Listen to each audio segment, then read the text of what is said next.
in general as you've gotten used to coaching her, just what you see she's enduring physically? Are you trying to get me fined again? I am not. And I see it as her coach, and you know, I'm not exactly sure why, but it just is what it is, and we've got to help. I don't know if there's anything that's any different. I just think that she's in a rhythm, and we're doing a better job of finding her. You know, she's so active.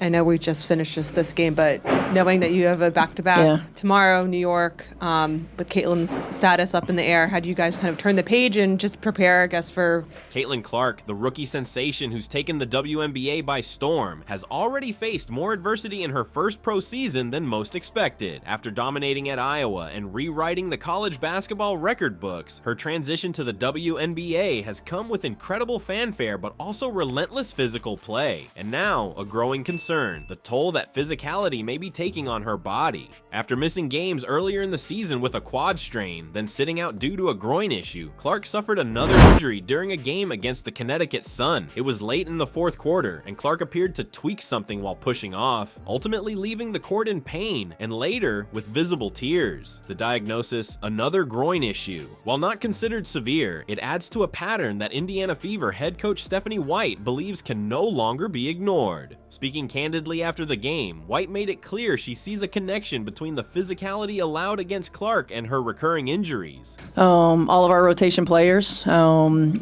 and I said it pregame, we have not had a full practice with our entire roster, but you know, they're having to.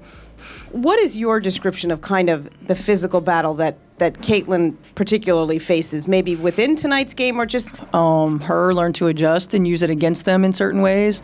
You know, we've got to find some ways to make it a little bit easier for her. It's made a difference. It's made a difference in her ability to decision make and her ability to finish. And we're getting her the ball in positions that she can be successful.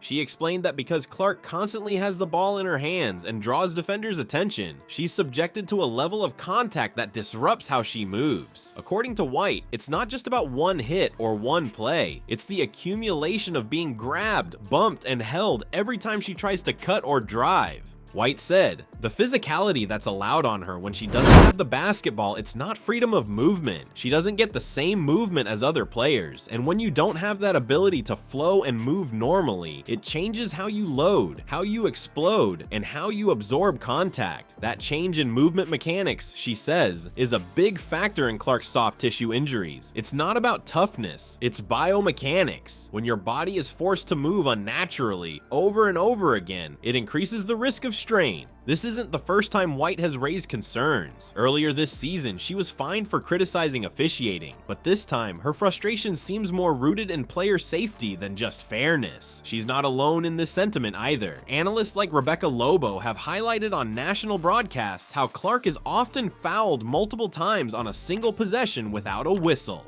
Learn in game. Really, since training camp, it's the first time we've had our complete roster. So, you know, sometimes you have to win ugly, and we were fortunate to be able to do that. Excuse me. For those of us, like, I don't see you on a night-to-night basis. But the level of physicality overall in our league has been at a different level than it's been for a long time.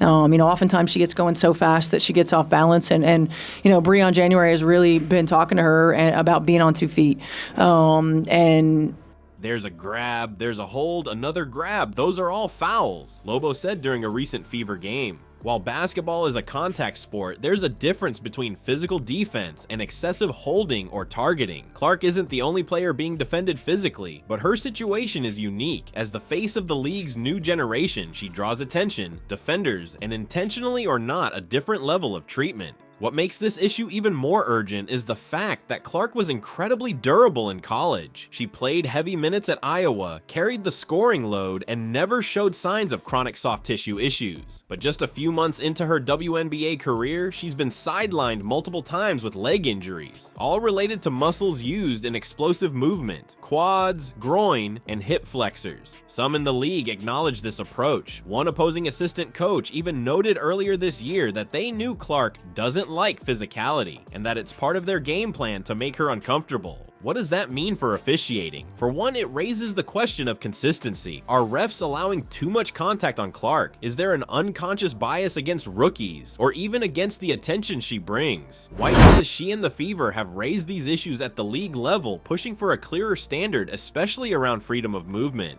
There's data to support this broader trend. According to independent injury trackers, the WNBA has seen a rise in muscle and joint injuries, particularly among backcourt players who rely on quick cuts, lateral movement, and sudden stops. If those movements are constantly disrupted by contact, it increases wear and tear over time. They're having to learn one another in game. We're having to find strengths and weaknesses and, get rhythm and timing. And I thought Connecticut did a really good job of being disruptive.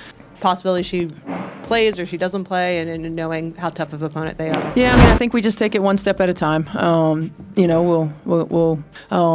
We've got to make great reads. We can't over dribble in situations because they're going to play us different ways.